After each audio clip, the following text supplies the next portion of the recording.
ህወሓት ነቲ ዘሎ ኩነታት ኣመልኪቱ ኣማሲዩ ሓደ መግለጺ ኣውፅኢሎ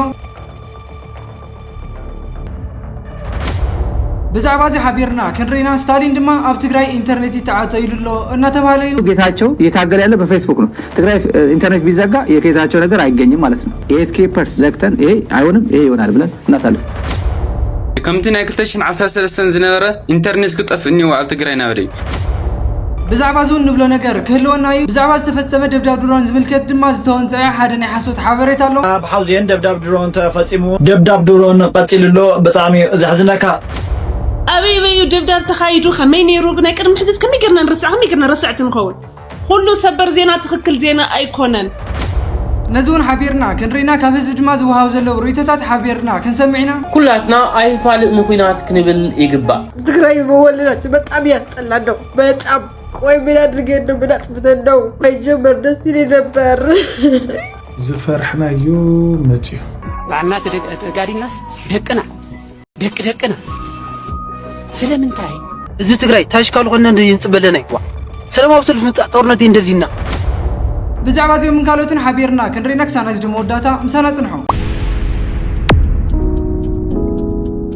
ሰላም ተረሳን ኩራት ሕወት በብዘለኹም ወሰላም ክትህሉ እናተመነኹ ኣብ ናይ ሎም መደብና እምበር ኣብዚ ማሕበራዊ ሚድያ ዝተዘርግሑ ብጣዕሚ ኣዘራረብቲ ቪድዮታትን ኣብ ዝህሉ ኩነታት ዘተኮረ መደብን እዩ ክህልወና ክሳና ዝድሞ ወዳታ ሓቢርኩም ንኽጸንሑ ብኽብሪ እና አንገድኩ እዛ ቪድዮ እዚኣ ድማ ኩሉ ሰብ ክሪኣ ስለ ዘለዎ ላይክ ሼር ምግባርኩም ኣይትረስዑ ንቐጽል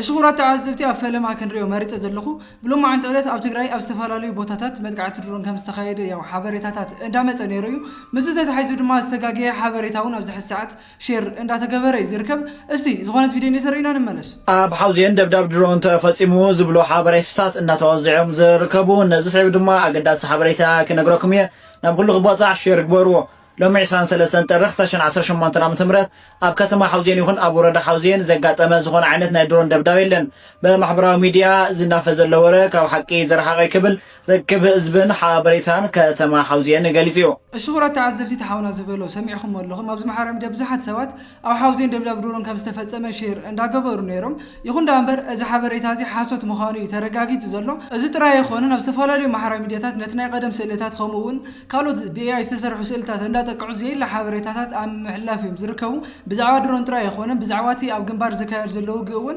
بتماساسلي بزح نحاسوت حبريتات نرى لنا بزعوات يوم دما حند حفتنا زبلتو نجرني استسمعنا نملس حالتك زيم جايز وا كمان أنا قدم حزز نبر زينا نحزز نبر زينا نزت أفنا قدم حزز نبر زينا نامتو نقرأتو سبر زينا ندابلو فلو بلوني كوبي لينك جورو لي زول زلوا صار بتعمل فيرال يوصلوا نستوعب أبي دبداب تخايدو خمين يروق نكر محدث كم يقرنا نرسع تنخون سلازو كله سبر زينا زتوهله فلو لايكنا قبركم أو تنقطو على لكم بالتدقاقام سبر زينا راح يزمتلكم كله سبر زينا تخكل زينا أيقونن زتوصلوا نيبعلكم زخونو نا فلو تقوروهم تخكلن منشتات زلقهم زتوصلوا نيبعلكم حازو كله سبر زينا زتوهله فلو ندا قبركم لايكنا قبركم أو تنقطو على لكم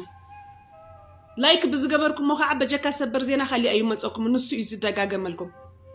سلازي تنقر بعلنا نمولو لنا رأسنا الشغورة تعذبتي تحافتنا زوالته كل لكعيو بتلي أو تيك تاكن أو فيسبوكن أو بزح الساعات بزحات سوات سبر زينا نور الاثنين قدم سيلي اندامتو زي كون حبريتات أمام محلة في مزركو أتهزد ما نزيو من داري بتلي دما أو وجه جنبار استقرتو نحج ندامسل نحج علات ندات عافو نتهزبين أو زي يدل الرعدي يتو ولو سلازد ما كم تحافتنا زوالته تكاتل واحد أمون ميديا تلوه نعو بتاخد تكاتلون كتأمني زلكم زي خوين خالد سوات بزرقحوا وطرين حرنتنا كوينا عرسنا نابزي يدلي نجارينا كنتو أتم زي كون حبريتات تزرقحوا زلكم سوات دما أزي تقوروا زلكم نجار نعاهم جست قليل نجار كمسلكم يخيلوا نسخهم سيلكم فولور نمك أو حاسيبكم زي كون حبريتها خد زرقحوا خلكم أتهزي بسنك تناتخم حني حاسوت حبريتها زي يدلو سانك وسني خلي زي يدلي تنكتون نبعلو كحدر سزخل أتتقوروا زلكم نجار نحلناهم كتولو كاو تقواركم تقطوا خلوا يفوتوا أو خلهم دما كلهم تختلتي مع حرام ميديا مالتي هم زعينتني حاسوت حبريتات كترخو خلهم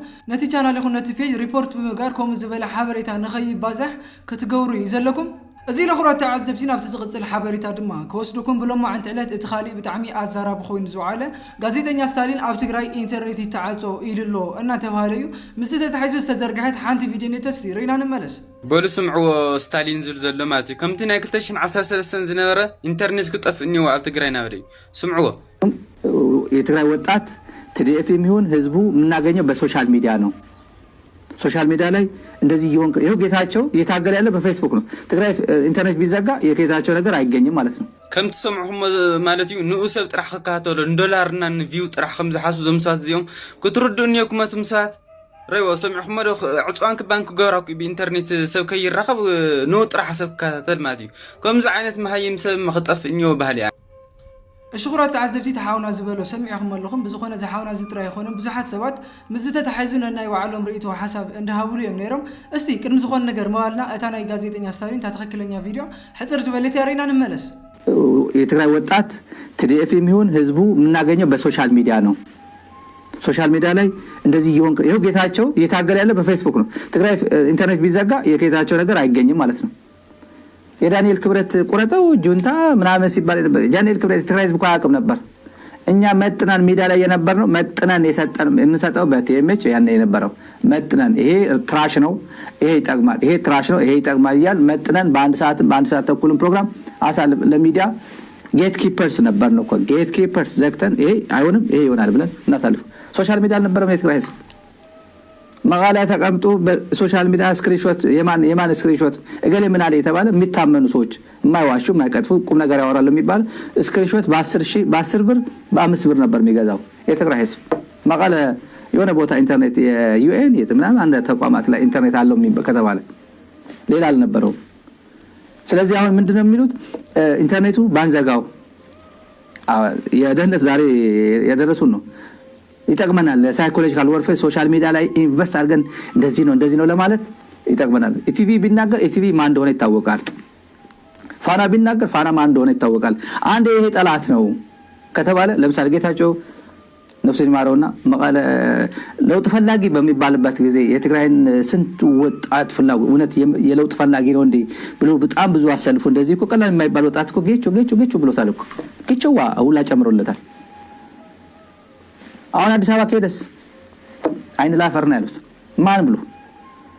ጌጆ መቃለ ተቀምጦ ቢናገርና አዲስ አበባ ተቀምጦ ያ ቡድን ቢል አዲስ አበባና አሁን ያ ቡድን የሚለው አዲስ አበባ شغرات تعذبتي ستالين كبلو تصنح سامعكم اللهم جيتاتشو وردا بزح الساعات اتازلتو حانتي ناي محارة ميديا متكميت على فيسبوك ترايا عند حردا او تقراي انترنت تعازيو زغون يكون حبريتا جيتاتشو وردا زلطفو يكعز تزارو نافس تقراي اي بتصحن اندابلي زيزارب زلو بتخالي اقلالص ادما خمتنا عصوان كبان زنبره سوات كابي ان كيدوم ديم كاب غزع خمدا انترنت انداخدو ناي زيناتات سكرين شاتن فيديوتاتن زوسدو وزنور يمرصو نيروم يم ناي تحد اي سمعو نيروم سلازي دما حجو عند حردا خمو تغيرس جيتاتشو وردا تسمع ነት አይከሎኒዩ እንዳበለይ እንዳተንተነ ዝርከብ ብዙኾነ ከምዚ ኢሉ ክዛረብ ዝኸኣለ ንዓይ ጥራይ ሰምዑኒ ንጌታቸው ረዳ ኣይትስምዕዎ እዚ ንኾን ከዓ ኣብ ትግራይ ኢንተርኔት ይተዓፆ ዝዓይነቱ መልእኽቲ ዘመሓላልፍ ዘሎ ብዙኾነ ብጣዕሚ ዘሕፍር ነገር እዩ ብዙሓት ሰባት ኣለዉ ኣብዚ ማሕበራዊ ሚድያ ብናይ ህዝቢ ትግራይ ስቃይ ብናይ ህዝቢ ትግራይ ክሽቅሉ ዝደልዩ ብዙሓት እዮም እኒአው ካብኣቶም እቲ ሓደ ድማ ጋዜጠኛ ስታሊን ንዓመታት ከምቲ ዝረኣኹሞ ክሳብ ሕጂ ንኩናት እምበር ንሰላም ክሰበክ ክሳብ ሰዓት እዚኣ ኣይሰማዕኽዎን ዘለኹ ስለዚ ድማ ጋዜጠኛ ስታሊን ትሕጂ ትገብሮ ዘለኻ ነገር እውን ትኽክል አይሆነን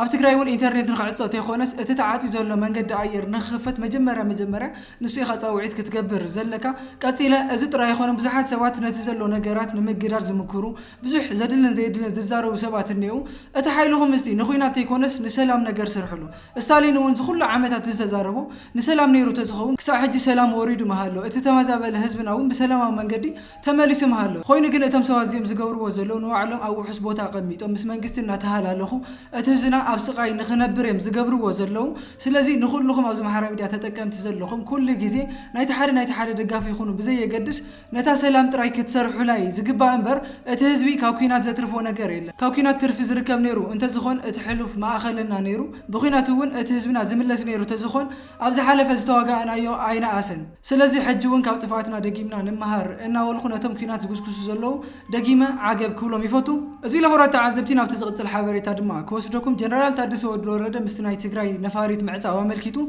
ذهبوا حدا حبريتاني خنبولكم ناي تግራይ نفاريت بمقراصو ناي غزياو محدار تግራይ بريزيدنت ليتنا جنرال تادس ورده ናብ አዲስ አበባ ዝነበረ ጉዕዞ ከምዚ ተቋረጸ ተሓቢሩ በራታት መንገድ አየር ኢትዮጵያ ናብ ትግራይ በመቆራጹ ፕሬዝዳንት ግዚያው ምሕዳር ወጋዓው ናይ ስራሕ ጉዕዞም አቋሪጹሎ ፕሬዝዳንት ግዚያው ምሕዳር ትግራይ ሌተናንት ጀነራል ታደሰ ወረደ በመኽንያት ምቁራጽ በራታት ጉዕዞም ተቋሪጹ ዲዩ ንዝብል ሕቶ እዋ ዝብል ምላሽ ሂቦም ያ ትብል እሽውራት ተዓዘብቲ ተሓበሬታ ከምተ ተሰምዑዎ ዘለኹም ጀነራል ታደሰ ወንባዕሉ በሰንኪ በራታት ምቁራጹ ናብ አዲስ አበባ ዝነበረ ጉዕዞ ከም ዝተቋረጸን ከም ዝተኸለፈን እዩ ተዛሪብ ዘሎ እዚ ለኽራት ተዓዘብቲ ናብ ተዝቀጽል ሓበሬታ ድማ ከወስደኩም ህወሓት ምስቲ ዘሎ ኩነታት አመልኪቶ አማሲ ዘውጽኦ ሓደ መግለጽን የኸንበልኩም ነተወግሱ ሕብረት አፍሪካ ከም ዝቀበልን ንዘተቀርብ ምዃኑ ገሊጹ ውድ ህወሓት ኣብ መንበር ሕብረት አፍሪካ ኣብ ዝቅንያት ዘቅርብዎ ጻውዒት ልዝብን ምህዳእ ወድርን ቅቡል ከም ዝገበሮ ኣብ ዝሃቦ ምላሹ ነዚ ገሊጹ ዘሎ ኣብ ወንበር ህወሓት ዶክተር ደብረጽዮን ገብረ ሚካኤል ሎሚ ኣብ ዘሕለፍዎ ምላሽ እቲ ብሕብረት አፍሪካ ዝወጸ መግለጺ ቅቡል ምዃኑን ነተወግሶ እቶም ኣብ ወንበር ብምስጋን በወገን ውድ ህወሓት ንዘተን ምርዳን ቅርብ ምዃኑን ገሊጾም ህወሓት ካብ ቀደም እውን ንሰላምን ምርጋን ዘለዎ ነባሪ ተወፋይነትን ቅዋምን ብምግላጽ ሕዝውን ኣብ ሓቀኛን ንኹሉ ዝሓቅፉን ውጽኢታዊ ኣብ ዝኾነ ዘተ ንምስታፍ ድሉ ምዃኑ ገሊጾም ኣለዉ ሙሉእ ኣድማዕን ኣተገባብራ ስምዕ ምቁራጽ ተጻብኦታት ፕሪቶሪያ ንምድጋፍ ዘኽእል ምምችቻው ሕብረት አፍሪካ ድማ ትጽቢት ንገብር ክብሉ ዶክተር ደብረጽዮን ኣብ ደብዳቤኦም ኣብ ትግራይ ዘለዎ ወጥሪ ንኻድ ኣብ ወንበር ሕብረት አፍሪካ መሐሙድ ዓሊ ዮሴፍ ንዝወሰድዎ ተበግሶ ዘመስገኑ ዶክተር ደብረጽዮን ንጭቡጥ ተግባራዊ ምፍጻም ውዕሊ ፕሪቶሪያ ክልቴና ተደራደርቲ አካላት በማእኸላይነት ሕብረት አፍሪካ እንኮላይ ተሳትፎ ለዓልዋይ እቲ ሕብረት ንምዝታይ ቅርባት ይናኽሉውን ኣወንታዊ ምላሽ ጽሒፎም ኣለዉ ይዝብል እሽኹራት ተዓዘብቲ መግለጺ ከምቲ ዝሰማዕኹም እዩ ብዝኾነ ሕጂ እውን እቲ ተፈጢሩ ዘሎ ነገር ብሰላም ንኽፍትሓን እቲ ዝተረፈ ናይ ትግራይ ሕቶታት እውን ብሰላም መንገዲ ንኽምለስ ኢና እንደሊ እምበር ኩናት መፍትሒ ኮይኑ ስለዘይፈልጥ ነቲ ኩናት በወገነይ ኣነ ኣይድግፎን ንስኹምን ነቲ ኩናት ክትድግፍዎ የብልኹምን እንድሕር ዳ ነቲ ኩናት ትድግፍዎ ኣለኹም ግን እተን ኣዴታት ትግራይ ይንበዓ እተብ ትግራይ ዘለ ህዝቢ ይወዳ እቲ መንእሰይ እውን ይህለቕ ዝዓይነቱ መልእኽቲ ኢኹም ተመሓላልፉ ዘለኹም ስለዚ ደጊምኩም ንኽትሓስብሉ በዘጋጣሚ እዚ መልእኽተይ ከመሓላልፈቱ እዚ ለኹራት ተዓዘብቲ ብዛዕባ እዚ ድማ ካብ ህዝቢ ዝወሃብ ዘለዉ ርእይቶታት ሓደ ብሓደ ክንሰሚዕና እተን ቪድዮታት ሓቢርና ንከታተል ኩላትና ኣይፋልእ ንኩናት ክንብል ይግባእ ሎሚ ካብ ትግራይ ዝርጋሕ ዘሎ ዝሕዝን ዜና ከም ዘነጽሮ ደብዳብ ናይ ድሮን ኣብ ትግራይ ከም ዝተገበረ እዩ ኩነታቱ ሕማቅ ከም ዝቅንየ መቸም ብዝተፈላለዩ ኩነታት ሰሚዕኹሞም ትኾኒኹም ንኣብነት መገዲ ኣየር ናይ ኢትዮጵያ ካብ አዲስ አበባ ናብ ትግራይ ዝግበር በረራ ኣብ ቋሪጽዎ ሳልሳይ መዓልቲ ጌርሎ ማለት እዩ እቲ ዝቅንየ ኩነታት ድማ እንሆ ክሳብ ናብ ድሮን በጽሑ ኣሎ እቲ ሎሚ ኣብ ትግራይ ኣብ ዝተፈላለዩ ከባቢታት ዝተገበረ ናይ ድሮን ደብዳብ ኣብ ናይ ጽዕነት መኪና ጉድኣት ከወርድ እንከሎ ሓደ መራሒ መኪናውን መይቱ ከም ዘሎ ብድሮን እዩ ተገሊጹ ዘሎ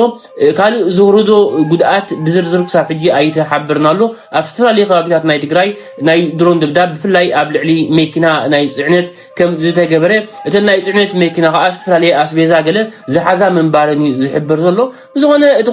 ኮይኑ ተነገራቱ ናብ ሙሉእ ኩናት ዘምርሕ ዘሎ እዩ ጥቕሚ ናይ ኩናት ድማ ኩላትና ጉድኣት ምዃኑ ኣብ ዝሓለፈ ተማሂርናሉ ንኸውን ኢና ናይ ዝሓለፈ ዝተገበረ ኩናት ዘወረዶ በሰላም ከም ፈልጡ ኢኹም ክሳብ ሕጂ ህዝቢ ኣብ ንብዓት እዩ ዘሎ መርድእ ናይ ወዳስተ ነገር ታደ ገና ከይተደበሰት እንከላ እቲ መንእሰይ ከይቀሰነ እንከሎ እቲ ህዝቢ ከይተረጋግእ እንከሎ ዳግማይ ኩናት እንተደኣ ተወልዑ ኣብ ዝቅርኒ ኣፍሪካ መሊስካ ዝኸፍአ ሳዕብየን እምበር ጥቕሚ ዝርከቦ ኣይኮነን ስለዚ ከም መንእሰያት መጠን ኣይፋል ንኩናት ክንብል ክንክእል ኣለና እቲኦም ገለገዲፍና ሓቢርና ኩናት ክንድግፍ ከም ዘይኮንና ክንሕብር እዩ ዝግባአና ባዕሉ ፈጣሪ እውን ሰላም የውርድ ክብል ይደሊ ብሩክ ቀዳም ሰንበት ኣይሳእነና ይቀኒያለይ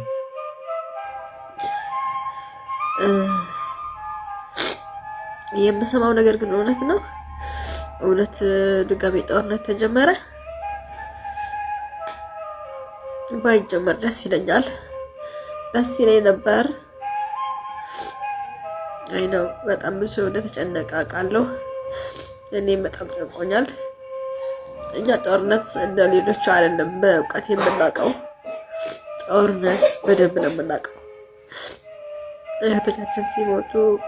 ወንድሞቻችን ሲሞቱ አንድ ቤት 7-8 ሰው ሲሞት ነው ጦርነት የምናውቀው ከሰው በታች ስንቀር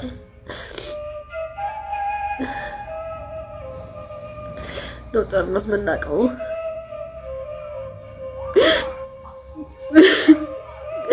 ባይጀመር ደስ ይለኝ ነበር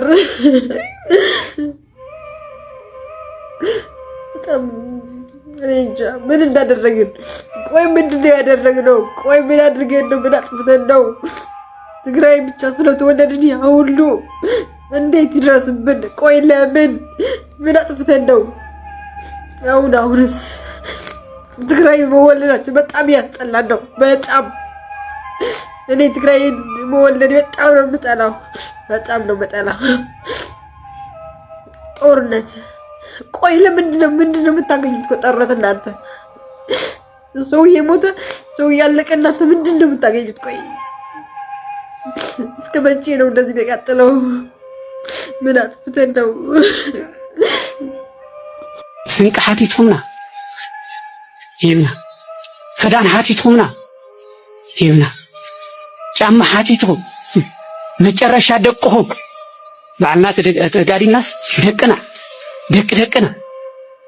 ስለምንታይ ንምንታይ እዩ ዋጋ እንታይ እዩ? ስለዚ እቲ ስኢና የነበርና ፍትሒ ክንረክብ ዘይኮነ እዩ።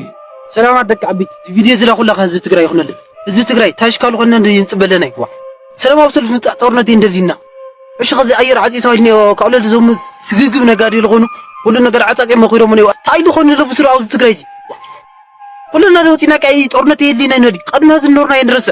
1 ሚሊዮን ሰብ ሞትና ጦርነት እዚ ብድሮን የለ ብገለ የለ እንዴ መላ መልሓትና ድሞትና ጊዜስ ከዝለ ክመፀና ማለት ዲም በሐድሽ ህዝቢ ትግራይ ዛ ነገር እዚኣ ኣብ ባዕልና እትፅሕ ኩለና ኣቋምና ሓደ ኮይኑ ሰላማዊ ሰልፊ ወፂና ጦርነት እንደልቲና ማንም ልሕዘና ሰብ የለን ጦርነት እንደልንበል እንድሕልየና ኣሕናና ተጎዳእታ ዛ ነገር እዚኣ ዝፈርሕናዮ መፂኡ ብዝኾነ እንታይ ሓሳብ ኣለኩም ኣብ ኮመንት እስከ ኣስፍሩለይ ብጣዕሚ ጨነቐኒና ዝሓለፍናዮ ትፈልጥኹም ኣብ ቅባን ዕፅዋን ዝሓለፍናዮ ግዜ ኩላና ንፈልጥ ኢና ሕጂ ከዓ ያው ጀማሚሩ ባህዳሎ ከምቲ ዝርአ ዘሎ ብከምዚ ኩናት ጀሚሩ ኣብ ከምዚ ድሮን ሃሪማ ገለ ይባሃላሎ ኣየር ተዓፂ ይባሃላሎ ካብ ባንኪ 2,000 ጥራሕ ዝፍቀድ ይባሃላሎ ገለ ብዙሕ ነገር ተባሂሉ ሕጂ ያው ኩናት ትጅምር እያ ዘላ ኣምላኽ ግን ኣብ መንጎ እዚ ከቋርፆ ንፅሊ ካልኦል ሓንቲ ኣማራፂ የለን ሕጂስ እንታይ ተተገብረ ዝሓይሽ ናይ ቅድሚ ሕጂ ርኢኹም ኢኹም ካብኡ መቸም ዘይተምሃረ ሰብ የለን ክንደይ ሰብ ተፈናቂሉ ክንደይ ሰብ ሞይቱ ክንደይ ሰብ ሰንኪሉ ሕጂ ከዓ የብል ኣሎ እስከ ኣብ ኮመንት ፃሓፉለይ በቃ ኣንስ ጭንቕ እንትሪኦ ኣለዎም ዓይነይ ትሪኦ ኣለዎም ዝኾነ ጨነቕ ነዚ ቪድዮ ዝሰርሖ ዘለኹሞ እስከ እንታይ ተተገብረ ሓይሽ ኩሉ በቃ ሓሲበዮ ገንጢለዮ ጨፍቀሊቀዮ እቲ ሓሳባት ወልሓንቲ ክሓስብ ኣይከኣልኩን እሞ እስከ እንታይ እሶም ትብሉ ሞ ኣብ ኮመንት ፃሓፉና ሰላም ይወርደና ሰላም ከመይ ኢኹም ድሕና ድሓትኩም ካበይ ከም ጅምር ኣይፈልጥ ሓቂ ንምንጋር ግን ከም ሓንቲ መንእሰይ ሓንቲ ትግራወይቲ ኳለለ ከም ሓንቲ ጓንስተይቲ ናተና ጦርነት ጥቃዓት ኣድኛ ተጠቂት ዝኾነ ኣብዚ ሰዓት ስምዕንዮ ስሜት ብጣዕሚ ዝሕዝን ኣነ እዚ ፖለቲካዊ ከይመፀ ምክንያቱ እቲ ሓቂ ዘሎ መሬት ነግሪ ከውቅዕ ተለለ ኣለኹ ትማሊ ብቅቲ ትማሊ ለሎ ሰሙናት ፅቡቅ ነገራት ይረአሎ እዝንማዓት ንገብር ንውዕያ ተባሂለ ብዙሕ ፎቶታት ይብሰትሎ ማንም ይኹን ቲፒኤፍ ኮን ቲዲኤፍ ለይገድስ ተባሂሉ ብምዃን ጥራሕ ፎቶ ላተለጠፈ ዝተወቅዐ ቁርሲ ተጋዳላይ ወይ ዝተሰውአ ተጋዳላይ ማሕበራዊ ሚድያታት ፖስታት ተባሂለ ቪድዮ ይርኢ ኣለኹ ኣብዚ ቦታ እሱ የርኢ ሓስበ ሓንቲ ተጋዳሊት ብቻ ማለት ክትናገሩ ለይጥዕም ዓይነት ኩነታት እዩ ህዚ ገጥምና እኒኦ እውነት ኣብዚ ሰዓት ክናገር ልጥዕሞ ለለ ሰብ ሸቃጣይ ዩቱበር ሸቃጣይ ሚድያ ሸቃጣይ ሓደ ኣክቲቪስት ፖለቲከኛ ጥራሕ ዝኾነ ሽም እዚ ተረጋጊዑ ሓሲቡ ኮልኬት ገይሩ ከውግዕ ያኽእል ካብ ልቢ 50 ኹንካ ተሓስቡ ተለካ ንምግዑ መሰከፊ ክትሓስቡ ብጣዕሚ ምሕመም ኩነታት እዩና ኣነ እንታይ ኣይክልለ ጦርነት ነፍሲ የኮነ ኣብ ዓለም በፍፁም ርኢናዮ ኣይኮነይ ቅድሚ ሕዚ ክንቃለስ ዓላማ ንበረና ሰባት ቃለስ ዓላማ ንፈልጥ ጆኖሳይድ ተፈፂምና ተጨፍጭፍና ብክልተ ሰለስተ ዓድታት መቃለስ ዓለም ነርና ሰባት ተቃለስና ኳስ ዕላማ ናሪና ኢና ቃልስና ተሓንሽሽ እዚ ሓቂ ለይ ክሕድ ኣኖ ተፈናቀልትና ተደውሎም እዮም ገለ ኮይኖም እዮም ይኣምን ተትኾን ነይሩ ዝሰዓስኩም ነሱ ነይሮም ጦርነት መፍትሒ ተትኾን ነይሩ ኣሽዕቱ ምመለስ ነይሩና ምልምልስ ተትኾን ነይሩ ኣሽዕቱ ነረና ናውግእ ዳይሬክሽን ናበይ ክንኸድ ነርና ንብል ሽትልዑ ይኹም ትኾኑ ሶ ህዚ ላይ ኣይረፈደይ ኣይኖ ኣነ ቃልሲ ዝኾነ ህዝቢ ተደውርዩ መሬኻ ተወሪሩ ይንበር ማለት ይኾነ ናጋዝ ህዝቢ ዝብተን ዝብሄር ዝብተን ማለት እዩ ትግራዊት ብምዃን ብጣዕሚ ቆረ ከም ትግራይ ዓርሳ ኺላ ትግራይ ክትነብር የሉ ደሊ ናትጨፍጨፈት መልክዕና ካብ ዓለም ካብ ታሪክ ኣተቐጣጥና ክነብር የሉ ግን በየነ ቃልሲ እዩ በየነ መንገዲ ቃልሲ እዩ ቃልሲ ካላት ተሓንሽሻ ቃልሲ ካላት ተበላዕ ልግበር ቃልሲ ግን ቃልሲ ይኾነ ሶ በተለይ ኣቶም ዩቲዩበራት ኣቶም ኣብ ፌስቡክ ኣብ ሓደ ነገራት توجد رجيفهم بتحدث عيدكم من حدا موت تجراوي لحقوق كلها بتحدث عيدكم من هذا حاجة تجراوي بحسب برد وتكلم بوليتيك وقعهم ترجفون لهم تجارب بكسكورية توع متين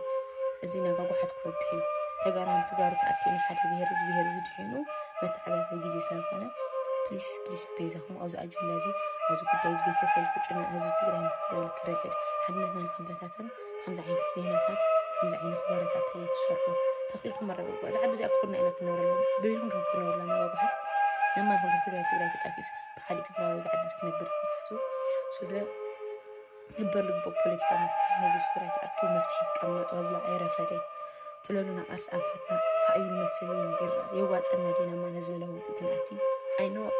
تفيدر مجلس كورة اللي بقى نقدر يجرب بيت بيترك سما تقبل فتسمي أو تعدل له ساعات من هاي جبر له حليم